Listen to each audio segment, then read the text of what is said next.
दोस्तों, कभी किसी ने सोचा था कि दुनिया की सबसे ताकतवर ताकतें मिलकर भारत को घुटनों पर ला देंगी और भारत चुपचाप हार मान लेगा?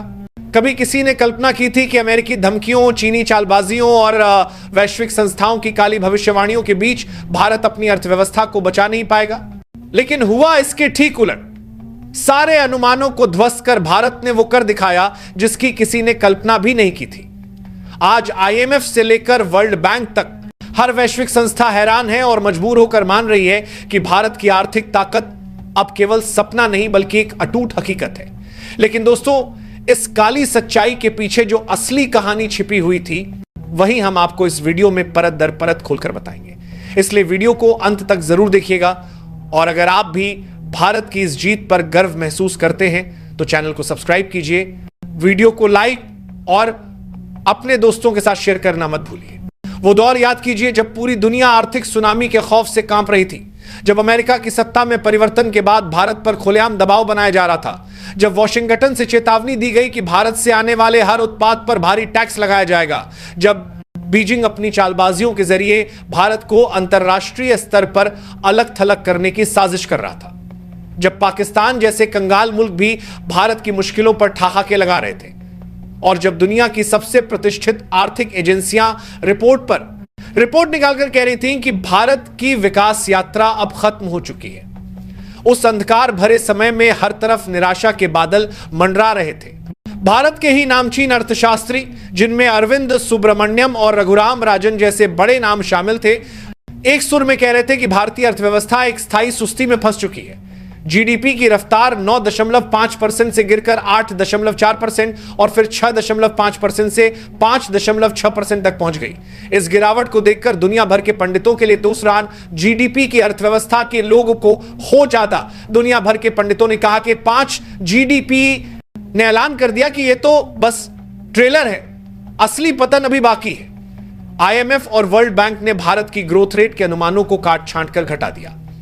आलोचकों ने भारत को एक बीमार अर्थव्यवस्था करार दे दिया। लेकिन दोस्तों, यही तो वो पल था जब भारत ने चुपचाप अपनी चाल चली। नई दिल्ली के रणनीतिक गलियारों में एक ऐसी बाजी पलटी जा रही थी जिसकी भनक न बीजिंग को थी न वॉशिंगटन को। यह कोई सैन्य ऑपरेशन नहीं था, बल्कि उससे भी खतरनाक एक आर्थिक सर्जिकल स्ट्राइक थी। और इस सर्जिकल स्ट्राइक ने दुनिया की बिसात ही उलट दी।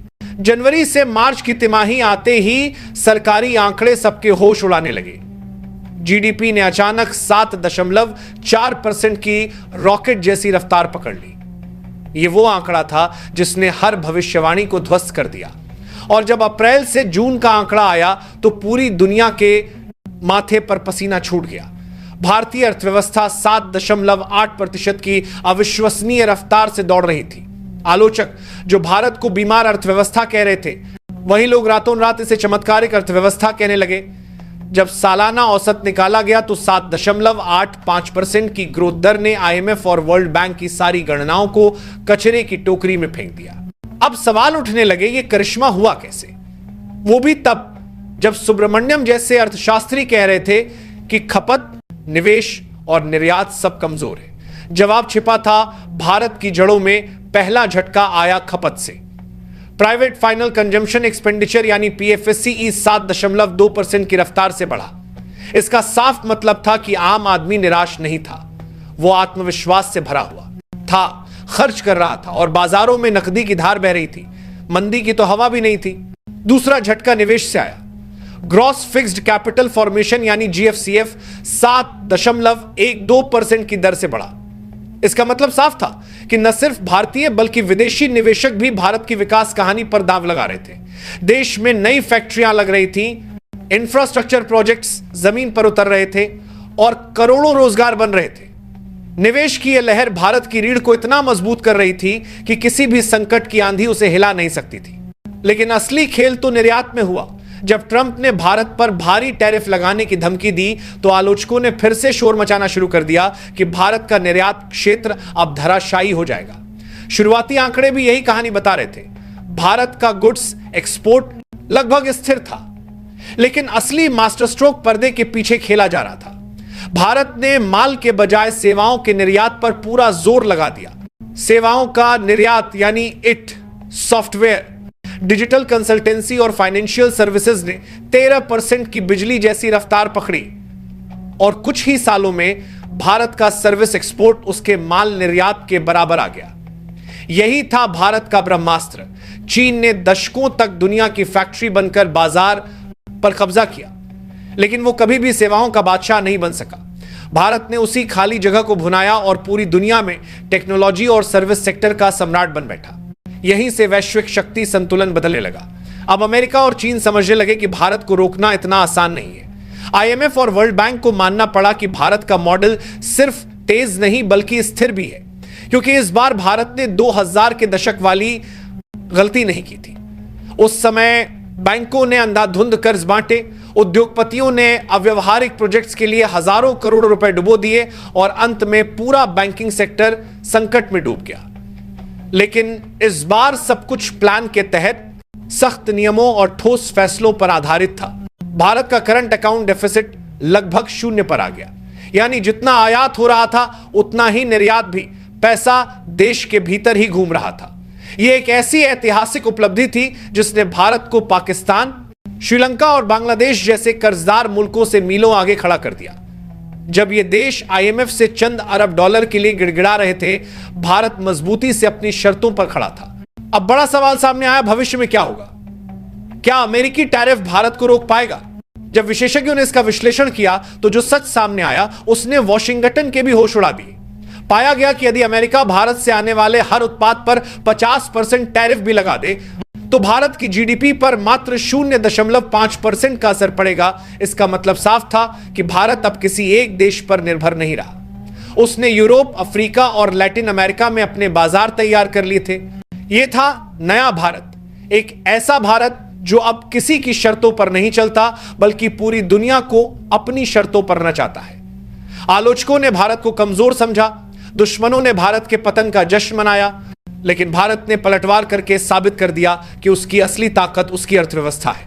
दोस्तों, आज हमने आपको भारत की उस आर्थिक कहानी से रूबरू कराया जिसे कभी दुनिया ने नामुमकिन समझा था। वही भारत जिसे कुछ साल पहले तक बीमार अर्थव्यवस्था कहकर मजाक बनाया जा रहा था, आज वही भारत वैश्विक मंच पर सबसे ताकतवर खिलाड़ियों की आंखों में आंखें डालकर खड़ा है। आईएमएफ और वर्ल्ड बैंक जैसी एजेंसियां जिन्होंने कभी भारत की ग्रोथ को कम आंकने की कोशिश की थी, अब मजबूर होकर मान रही हैं कि भारत ही आने वाले दशकों का आर्थिक सुपर पावर है। अमेरिका की धमकियां बेअसर हो गई, चीन की चालबाजियां धरी की धरी रह गई और पाकिस्तान जैसे मुल्क जो भारत के पतन का जश्न मनाने के सपने देख रहे थे, आज खुद अपने अस्तित्व को बचाने के लिए आईएमएफ के दरवाजे खटखटा रहे हैं। भारत ने साबित कर दिया है कि असली ताकत बमों और मिसाइलों में नहीं बल्कि आर्थिक कवच में छिपी होती है। यही आर्थिक कवच अब इतना अभेद्य हो चुका है कि कोई भी दुश्मन इसे तोड़ नहीं सकता। भारत ने अपने लोगों की मेहनत, सेवाओं के निर्यात की ताकत और निवेशकों के विश्वास को मिलाकर वो आर्थिक सुदर्शन चक्र चला दिया है जो बीजिंग से लेकर वॉशिंगटन तक हर महाशक्ति के लिए सिरदर्द बन चुका है। अब खेल बदल चुका है। अब भारत किसी की शर्तों पर नहीं बल्कि दुनिया भारत की शर्तों पर चलेगी। आज अगर ट्रंप 50% टैरिफ की धमकी देते हैं तो भारत बिना झुके कह सकता है, रख लो अपनी धमकी अपने पास, हम अफ्रीका, यूरोप और लैटिन अमेरिका में नए बाजार बना लेंगे। आज अगर आईएमएफ और वर्ल्ड बैंक भारत की ग्रोथ पर शक करते हैं तो भारत आंकड़ों के जरिए उनका भ्रम तोड़ देता है। और आज अगर चीन ये सोचता है कि वह अपने कारखानों से भारत को पीछे छोड़ देगा तो उसे समझना होगा कि भविष्य का साम्राज्य मशीनों से नहीं दिमागों से चलता है और भारत के पास वो पूंजी सबसे ज्यादा है। ये नया भारत है, आत्मविश्वासी, अजय और अडिग। ये वही भारत है जो अब किसी आर्थिक सुनामी से डरने वाला नहीं बल्कि खुद पूरी दुनिया के लिए नई दिशा तय करने वाला है। आने वाले वक्त में जब इतिहास लिखा जाएगा तो उसमें यह जरूर दर्ज होगा कि 2025 वह साल था जब भारत ने दुनिया को बता दिया कि अब वैश्विक अर्थव्यवस्था की डोर दिल्ली के हाथों में है। यह कोई सपना नहीं बल्कि वह सच्चाई है जिसे हर बीतते दिन के साथ पूरा विश्व महसूस कर रहा है।